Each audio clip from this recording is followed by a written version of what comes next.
Vamos ahora a tomar un tiempo para meditar en la palabra de Dios. ¿Y cuántos de ustedes estuvieron leyendo Santiago del 1 al 5? O son 5 capítulos, ¿verdad? De lunes a viernes, más bien. A ver, ¿un amén? Amén. Muy bien, muy bien. El hermano Noé me decía, hermano, ¿por qué no le pedimos a la gente que se lo aprenda de memoria? Amén. Bueno, los que lo quieran aprender de memoria, adelante, hermano, ¿verdad? Unos que no tenemos tanta capacidad así de retención, pues bueno, porque la palabra de Dios quede en nuestro corazón, eso es lo importante. Así que le invito a que siga meditando. ¿Sabe qué es lo que sucede? Que cuando lo leemos una vez, leemos un poco, lo leemos otra vez, lo seguimos leyendo. Yo le voy a decir que para la cuarta, quinta semana esa palabra va a estar en nuestra mente y después va a estar en nuestro corazón. El domingo pasado hablamos acerca de soportando las pruebas, en esa serie que hemos llamado Hacedores de la Palabra. Y no podemos realmente irnos hasta el capítulo 2 porque hay mucho que podamos aprovechar el capítulo 1 de Santiago. Así que el día de hoy vamos a hablar acerca de soportando la tentación. Y hace unos domingos, quizá a lo mejor como un mes o 2 meses, como 2 meses más o menos, estuvimos hablando acerca de Jesús y la tentación dentro de la serie Jesús. Y realmente esto a lo mejor va a ser solamente un recordatorio. Yo sé que mucho de esto ustedes lo conocen, pero creo que es importante y creo que es no solamente necesario, sino útil que podamos nosotros aprender y seguir reforzando esos conceptos para que podamos vencer la tentación. Ahora, el propósito es que usted y yo de este lugar salgamos preparados, que salgamos motivados para saber que podemos vivir una vida cristiana victoriosa. ¿Cuántos, levante la mano bien alto, cuántos de ustedes desean vivir una vida cristiana victoriosa? Amén. Porque todos deseamos. Y ahora levante la mano, ¿cuántos de ustedes son tentados? Amén. Todos somos tentados. Desde el inicio en la Biblia, de la creación hasta el final, el hombre está pasando, va a pasar por tentación. Y yo decía, pensaba en eso, si Jesús fue tentado, pues bueno, ¿qué podemos esperar nosotros? Quiero que hablamos ahí la palabra de Dios en Santiago, capítulo 1, del 12 al 16. Yo voy a dar lectura y después vamos a estar leyendo en menos. Antes de leer, tengo una pregunta para ustedes. ¿La tentación es pecado? No. Vamos a ver ahorita.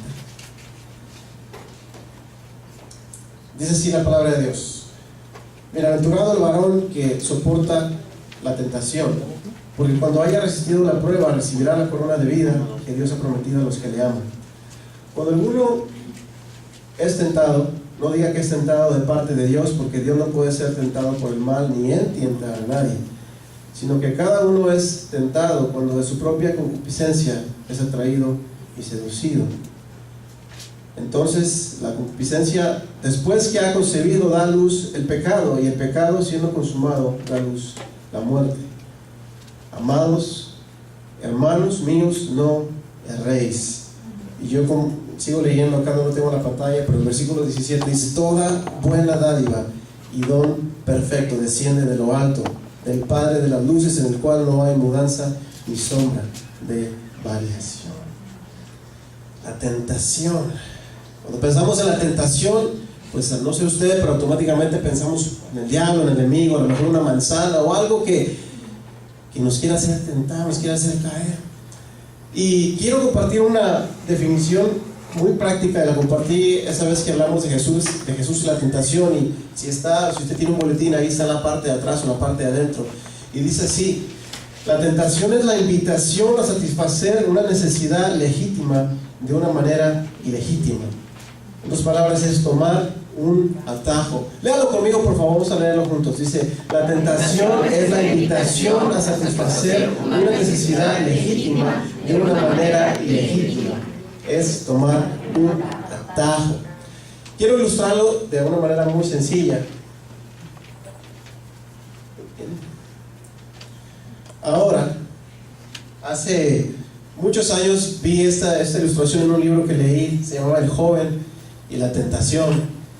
Y me pareció muy interesante, muy práctico, y yo quiero compartirla con ustedes. Entonces hablamos de la tentación, es la invitación. Realmente la tentación en sí no es pecado. Jesucristo fue tentado, pero Él no pecó. Y entonces nosotros, cada uno de nosotros somos tentados. Y entonces podemos decir que aquí estamos nosotros. Muy bien, vamos a ver la tecnología, a ver si nos ayuda. Yo. Y entonces creo que todos queremos o tenemos necesidad o queremos dinero, dólares. ¿Cuántos dicen amén? Amén. Si el hermano que estaba al lado suyo no dijo amén, dígale, hermano, pues bueno, nos vamos a la salida para que no pase lo que tiene, ¿verdad? Ahora, ¿cuál sería la manera legítima de conseguir ese dinero? Trabajando. ¿Cuántos dan gracias por el trabajo? Amén. El trabajo no es una maldición, hermano. Sé que a veces es difícil levantarse temprano los lunes, pero el trabajo es una bendición. Ahora, ¿esa es la única manera de conseguir el dinero? No, ¿verdad? Entonces, la tentación es lo siguiente: es un atajo más chiquito, un camino más pequeño. ¿Cómo hay otras maneras no legítimas de conseguir ese dinero? Robando. Robar, ¿qué más? Chantajear. Chantajear o fraude. Bueno, ustedes lo ven el concepto. Y entonces, la invitación es la tentación. Cuando nosotros aceptamos esa invitación, entonces estamos cayendo en la tentación y estamos satisfaciendo esa necesidad de una manera legítima y estamos menospreciando la provisión de Dios. ¿Tiene sentido? Lo voy a compartir, bueno, nomás para la derecha. Entonces necesitamos otro ejemplo entonces.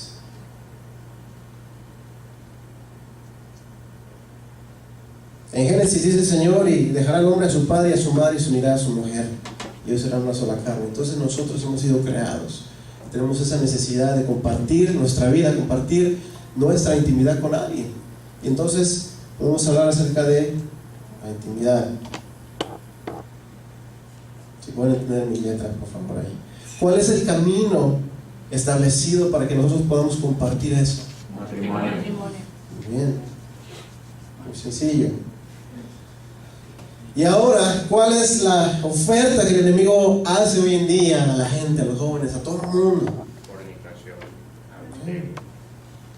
Fornicación, adulterio.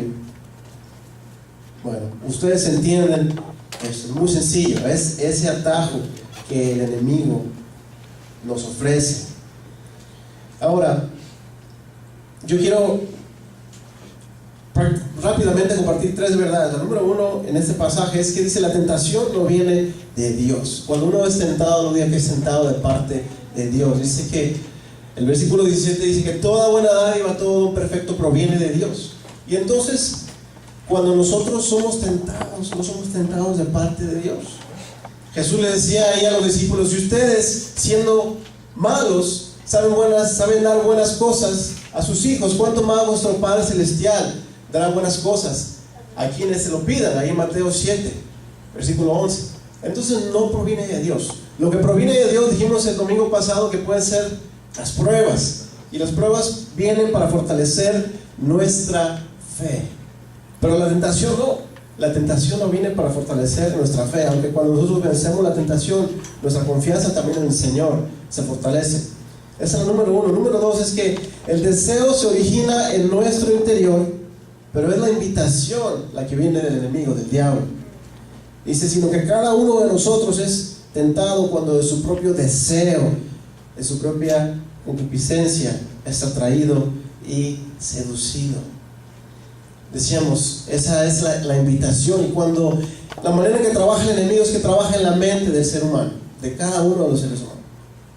Y entonces empieza a poner un pensamiento que es malo, un pensamiento que no es correcto, de satisfacer una necesidad legítima de una manera legítima. Y todos tenemos esos pensamientos, ¿sí? Pero cuando nosotros empezamos a darle cabida, a empezar a entretener ese pensamiento, ¿qué es lo que dice el versículo 15? Entonces la concupiscencia o el deseo, después que ha sido concebido, de un proceso, habla ahí, da a luz al pecado, y el pecado, siendo consumado, da luz a la muerte. Ahora, si yo quiero que algo quede en su mente y en su corazón, quiero que sea esto. Número 3. El propósito del diablo a través de la tentación es que, dices, inhabilitar al cristiano para que no tenga efectividad, para que no sea una influencia a su alrededor y para que no se sienta apto para servir a Dios. Lo voy a leer otra vez. Si hay algo que quiero que se lleve una cosa, es esto. El propósito del diablo es, a través de la tentación, creo que su arma preferida es inhabilitar al cristiano para que no tenga efectividad, para que no sea una influencia a su alrededor y para que no se sienta apto para servir a Dios. Voy a ver si lo podemos ilustrar de esta manera.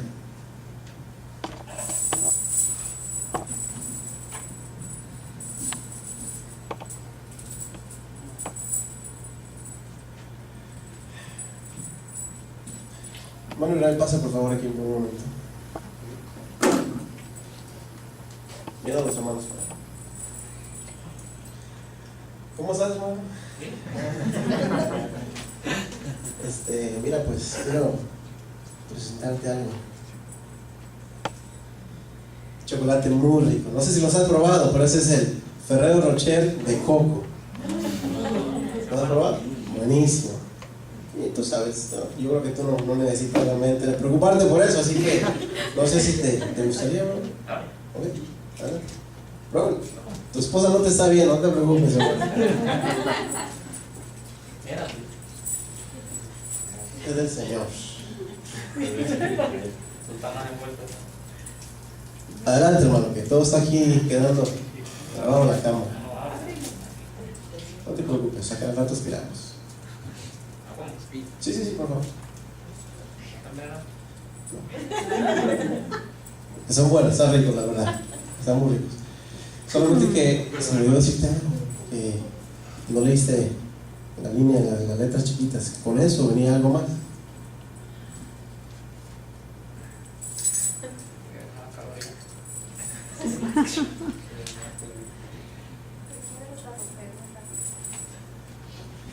Muy bien. Pues ¿sabe qué? Que eso es lo que sucede muchas veces. Cuando nosotros caemos en la tentación, eso es lo que el enemigo quiere. Simplemente tratar de recordarnos que estábamos esclavos del pecado anteriormente e inhabilitarnos. ¿Cómo se sentiría un cristiano así? Que trae unas cadenas encima. ¿Se sentirá apto para servir al Señor? ¿Se sentirá apto para toda buena obra? Eso es, hermano, la trampa del enemigo. A ver si me regresas el chocolate. Yo no sé dónde me regresa.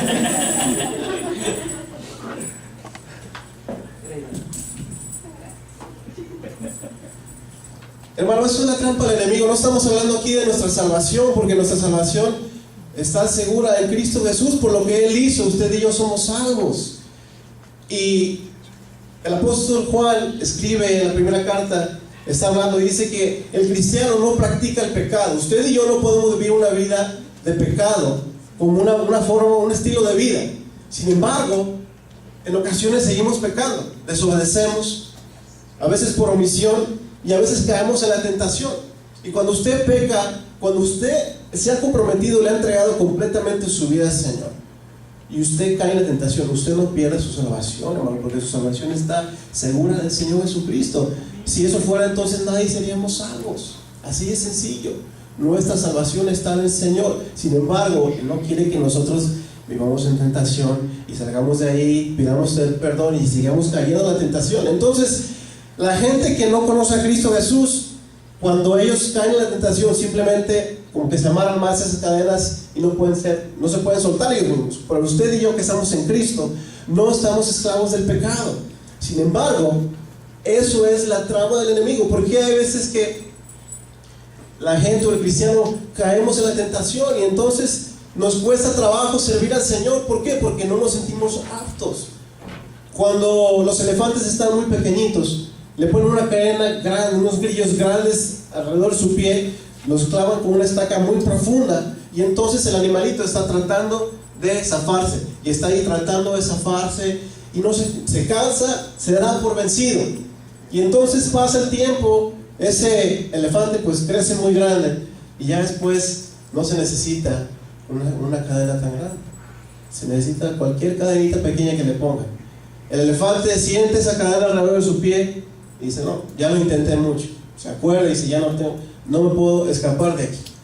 Cuando usted y yo vivíamos en el pecado, estábamos atados por esas cadenas, pero cuando el Señor Jesucristo nos hizo libres de la influencia del pecado. Y lo que el enemigo quiere, lo que el diablo quiere, es hacernos caer en la tentación, para que usted y yo hacernos recordar el viejo hombre y decir: ¿sabes qué? No, nunca vas a poder salir de ahí, nunca vas a poder vencer esa tentación.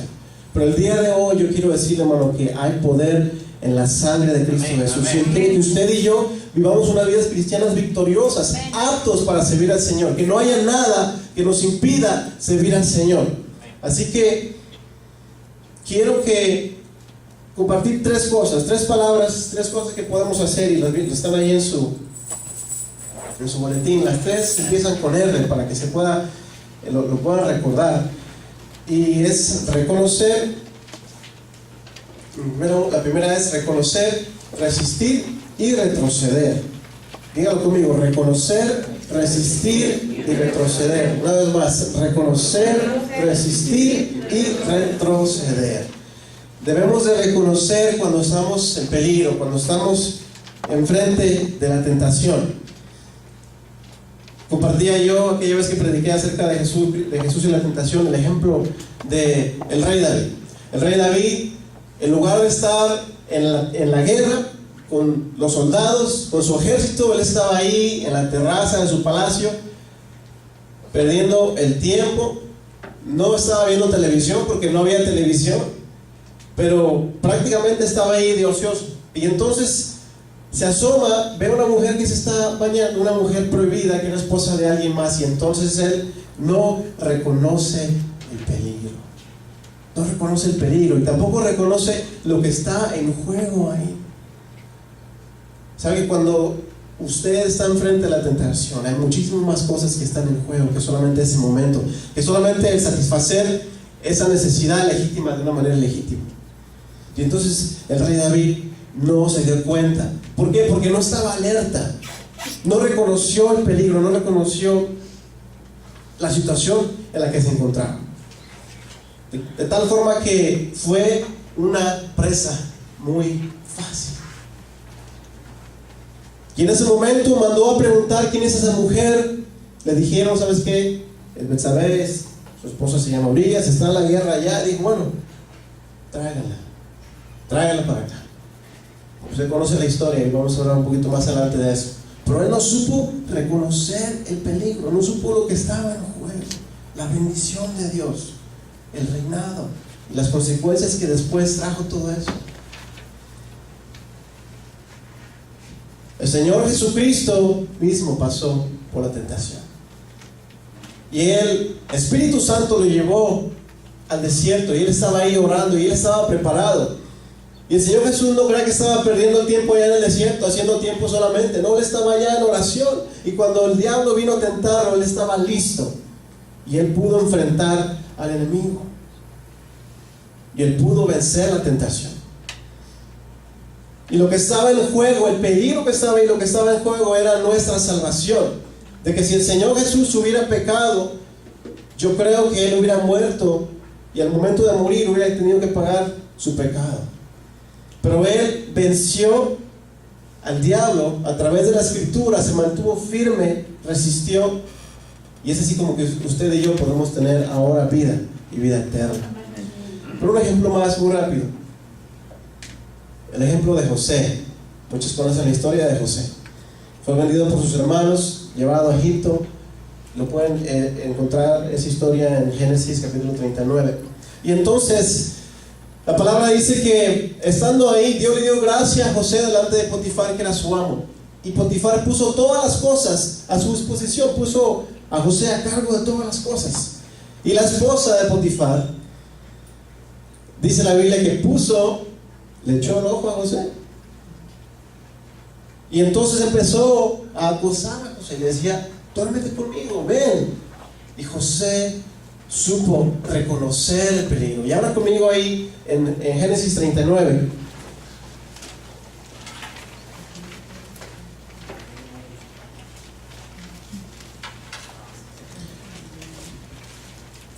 Versículo 8, y dice 39:8, y él lo quiso, y dijo la mujer de su amo: he aquí mi señor no se preocupa de mí, de lo que hay en mi casa, y ha puesto en mi mano todo lo que tiene.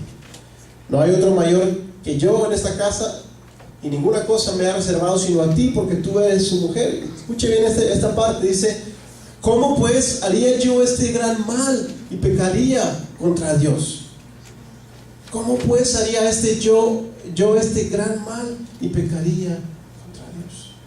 José estaba alerta, él estaba trabajando, a diferencia de David, que solamente estaba ahí perdiendo el tiempo. José estaba trabajando, y entonces él reconoce el peligro y reconoce la situación, y él se da cuenta de lo que está en juego. Oye, ¿sabes qué? He trabajado tanto, Dios me ha dado la gracia para poder tener esa posición, tu esposo me ha confiado todo. ¿Cómo voy a hacer yo este gran mal pecando contra Dios? Es importante que usted y yo estemos alertas, podamos reconocer cuando estamos enfrentando la tentación, porque si no, entonces nos va a pasar lo que le pasó al rey David. Número 1 es reconocer. Número 2 es resistir. Dice ahí en Santiago 4:7, espero que lo haya leído esa semana: someteos pues a Dios, resistid al diablo y huirá de vosotros. El Señor Jesús resistió los 3 ataques del enemigo, y él, utilizando la palabra de Dios, decía: escrito está, y escrito está. Y al momento cuando el Señor fue tentado, dice la palabra que el diablo le dejó, huyó de ahí, salió huyendo porque no pudo con el Señor Jesucristo. ¿Quién va a poder con el Señor Jesucristo? Es el Rey de Reyes y el Señor de Señores. Y entonces es importante que nosotros, dice, someteos a Dios, resistir al diablo. A veces pensamos que nosotros no podemos enfrentarnos al enemigo, y sabe que no nos podemos enfrentar, pero solos sí nos podemos enfrentar a la tentación, al enemigo, cuando estamos fortalecidos en el Señor. Resistir al diablo, dice, y huirá de vosotros. Pero dice primero: someteos a Dios. Si no nos sometemos a Dios, entonces no vamos a poder resistir. David, pues ¿qué resistencia puso? Ahora sí, como decimos, un dicho muy mexicano, ¿verdad? Así como el de pechito, se puso ahí para qué, ¿verdad? Y entonces no reconoció, no hubo resistencia, y cuando se dio cuenta de que Betsabé estaba embarazada, en lugar de pedir perdón, en lugar de traer a la esposa y decir: ¿sabes qué? Yo fui, yo soy responsable, ese hijo es mío. Él siguió encubriendo su pecado, hasta que mandó a matar a Urías por mano de los enemigos. Y entonces, hasta que el profeta Natán vino y le declaró la palabra de Dios, le dijo: tú has pecado delante de Dios. José, por otro lado, ahí mismo en el capítulo 39, fíjese bien lo que dice el versículo 10, 39:10. Y hablando ella a José cada día, y no escuchándola él para acostarse al lado de ella, para estar con ella. Qué fastidio, imagínense cada día estar escuchando a esta mujer insistiéndole a José, y él pudo resistir la tentación. Hoy hubiera sido a lo mejor, después de que vemos lo que pasó con su vida, quizá a lo mejor hubiera sido más fácil. Obviamente hubiera sido más fácil caer en la tentación, y a lo mejor nadie se hubiera enterado. La Biblia dice que no hay cosa oculta que no salga a la verdad. Así que es importante que usted y yo podamos resistir la tentación. ¿Y cómo lo vamos a hacer? Únicamente a través del poder del Señor. Pero tenemos que reconocer la situación primero, tenemos que reconocer el peligro en el que nos encontramos para poder resistir la tentación. Y en ese momento, hermano, cuando usted esté enfrente de la tentación, que es la invitación a hacer el mal, cuando el enemigo quiera inhabilitarlo, usted tiene que declarar la palabra del Señor, tiene que recordar la palabra del Señor y hacer una oración reprender al enemigo en ese momento. Es importante resistir.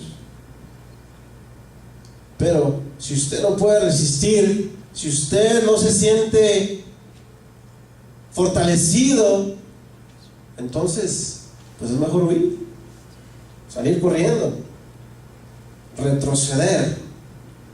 Y no me refiero a retroceder en su vida espiritual, me refiero a retroceder de ese lugar, solamente para que usted recuerde esas palabras, que sería reconocer, resistir y ahora retroceder, huir.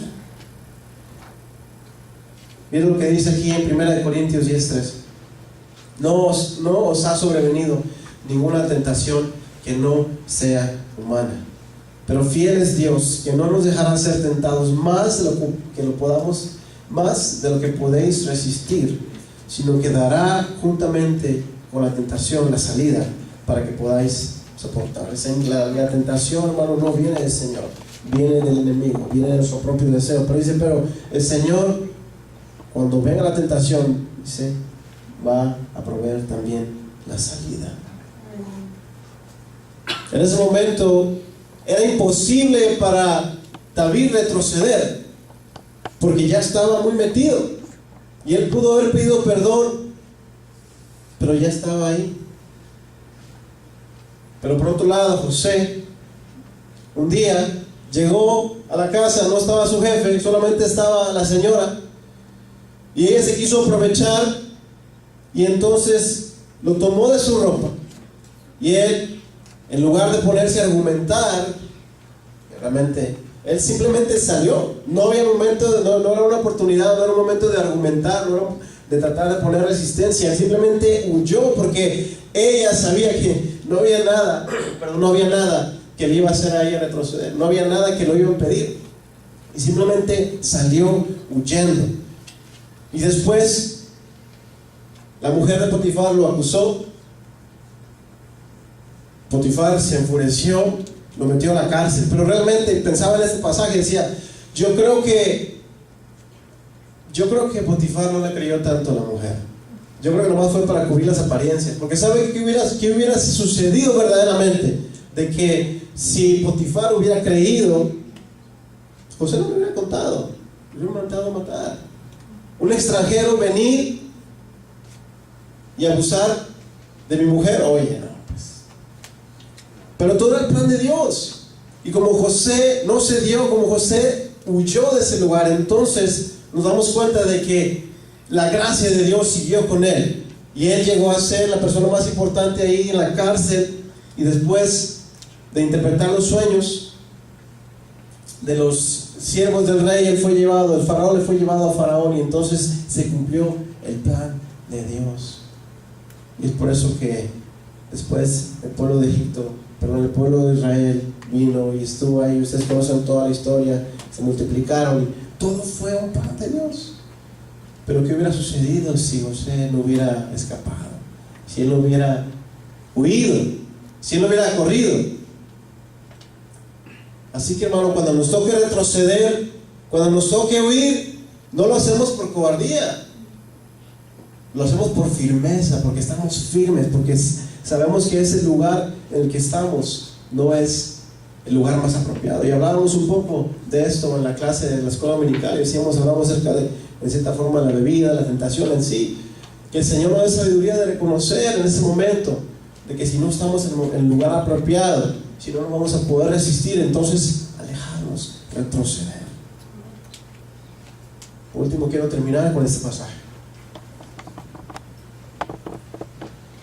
Efesios 6:10, y es un pasaje muy extenso, podemos hablar mucho tiempo acerca de la guerra espiritual, y cuando yo preparaba eso, sí, obviamente es otra parte muy, muy esencial, y habla acerca de la guerra espiritual. Y ahora conmigo, yo quiero que usted lo lea en su casa, medite en su casa. Pero principalmente dice ahí, por lo demás, hermanos míos, fortaleceos en el Señor y en el poder de su fuerza. Decía ese canto, ¿quieres vencer toda cruel tentación? Tan solo que hay poder en Jesús. Hay poder en Jesús. Y empieza a hablar, vestidos de la armadura de Dios, para que puedan estar firmes contra las acechanzas del enemigo. Después de este pasaje dice el 12: porque no tenemos lucha contra sangre y carne, sino contra principados, contra potestades, contra los gobernadores de las tinieblas de este siglo, contra huestes espirituales de la maldad en las regiones celestes. Y habla acerca de la armadura del Señor, pero yo quiero hablar de tres cosas muy rápido. Dice el versículo 16: y sobre todo tomad el escudo de la fe, con que podáis apagar todos los dardos de fuego del maligno. 17: y tomad el yelmo de la salvación y la espada del Espíritu, que es la palabra de Dios. Y 18: orando en todo tiempo con toda oración y súplica en el Espíritu, y velando en ello con toda perseverancia y súplica por todos los santos. Creo que lo lea rápido, pero quiero que usted medite en esto en casa. Pero tres cosas, solamente tres recomendaciones: que nuestra confianza esté completamente en el Señor, que nuestra confianza esté completamente en el Señor. El Señor es más abundante, Él va a satisfacer nuestras necesidades. Cuando hablamos, y yo pienso acerca de la tentación donde cayeron Adán y Eva, obviamente tiene que ver con la desobediencia, pero también tiene que ver con la confianza en Dios. Y pensar que ellos cambiaron un fruto, el fruto de un solo árbol, por quizás de millones de árboles que había ahí. No se dieron cuenta de lo que estaban riendo. Yo no entiendo cómo hay personas que pueden, por a lo mejor una noche de placer, una noche con alguien más, poner en riesgo años de matrimonio, a sus hijos, a su familia. ¿Cómo es posible? Porque su confianza no está en Dios, porque no están reconociendo. Número 2 es aprender la palabra de Dios. La palabra de Dios es viva y eficaz. La palabra de Dios es la espada del Espíritu. Si usted quiere contraatacar, entonces necesita utilizar la palabra de Dios, porque entonces no va a estar recibiendo, le van a estar solamente dando y dando. Pero si usted quiere atacar al enemigo, tiene que utilizar la palabra de Dios, y para poder utilizarla, la tiene que tener en su corazón, en su mente primero, después en su corazón. Y por último, oración. Cuando nos sometemos a Dios, ¿cómo lo hacemos? En oración. En oración. Yo creo que este libro de Santiago está escrito para que usted y yo podamos vivir una vida cristiana victoriosa. Para que usted y yo podamos vivir una vida cristiana plena. Y todos, hermanos, vamos a caer en la tentación. No bien, todos vamos a ser tentados, perdón. Todos vamos a ser tentados. Y el Señor no desea que caigamos en la tentación. Pero si hemos caído, sabemos que tenemos un abogado para con el Padre. El Señor Jesucristo nos perdona, pero nos quiere fortalecer. Él nos quiere fortalecer y no quiere que usted y yo sigamos cayendo en la tentación. Quiere que vivamos una vida cristiana victoriosa. Quiere que no haya nada que a usted le impida servir al Señor, que no haya nada que lo inhabilite para servir al Señor, sino que usted sea completamente libre, con esa libertad con que Cristo nos hizo libres, que podamos servirle. Y a lo mejor, ¿sabe qué? Termino con esto: su salvación no está en juego, pero la salvación de muchísimas almas sí está. La salvación de muchas almas que no han conocido al Señor Jesucristo de una manera personal, que ponen su confianza quizá en las cosas materiales, en las cosas terrenales, en las religiones quizá. Cuando usted vive una vida cristiana victoriosa y usted vence la tentación, soporta la tentación, entonces usted puede ser utilizado por el Señor. Utilizado por el Señor. Así que sometámonos, hermanos, Señor. Así que, hermanos, la siguiente vez que usted se encuentre, que usted y yo nos encontremos delante de la tentación, porque eso va a suceder, debemos de reconocer la situación, reconocer el peligro, debemos de resistir y debemos de retroceder. Si es que no vamos a resistir, debemos de huir de ese lugar, debemos de pedir al Señor la salida. El Señor es fiel y sé que Él va a dar la salida. Yo quiero que ahora terminemos con una oración, y nuestra oración es: Señor, ayúdanos a vivir una vida cristiana victoriosa, fortalécenos, Señor. Solamente el Señor, y usted sabe cuál es esa área de su vida en la que usted sabe que el enemigo le ataca más. Como decimos, esa pata de palo, ese lugar donde el enemigo ya sabe que es el punto débil, le está atacando, trayendo la tentación. El Señor Jesús no quiere que usted caiga en la tentación y se arrepienta, y caiga en la tentación y se arrepienta, y caiga en la tentación y se arrepienta. No, Él quiere que usted y yo vivamos una vida cristiana victoriosa. Hay poder en el Señor Jesucristo. Él nos quiere y quiere utilizarnos, hermano. Vamos a orar. Señor, gracias te damos por tu palabra, porque Señor nos enseñas que podemos vivir una vida cristiana victoriosa en tu nombre. Gracias por los ejemplos que encontramos en tu palabra. Gracias, Señor, porque tú nos diste el mayor ejemplo. Tú estuviste alerta y tú estuviste, Señor, preparado para resistir la tentación. Y cada uno de nosotros, Señor, somos tentados, y yo quiero pedirte que tú nos ayudes a vencer la tentación, a soportarla, para que podamos vivir para ti, para que podamos ser eficientes, ser efectivos, ser útiles, ser instrumentos en tus manos y poder compartir con la gente que no te conoce. Señor, la salvación de muchísima gente está en juego y no queremos perder más tiempo. No queremos, Señor, estar jugando con fuego, con la tentación. Queremos servirte a ti y te entregamos nuestra vida. Y Señor, como iglesia nos sometemos delante de ti. Nos sometemos, Señor, a ti. Señor, sé tú quien nos dirija, sé tú quien nos fortalezca. Y Señor, que sepamos que hay victoria en el nombre de Jesús y podamos vivir libres, porque tú, Señor, nos has hecho libres. Señor, te pido por tu iglesia, que mientras seguimos meditando tu palabra, nos hables, Espíritu Santo, nos fortalezcas, nos ayudes a ser unos verdaderos seguidores tuyos, unos verdaderos hijos tuyos, y podamos hacer la diferencia en el lugar donde estamos. Que el amor del Padre, la gracia de nuestro Señor Jesucristo y la comunión de tu Santo Espíritu sean con mis hermanos, con nuestras familias, con todo tu pueblo. Guarda, Señor, a aquellos que salen de vacaciones y quédate con nosotros también. En nombre de Jesús te lo pedimos.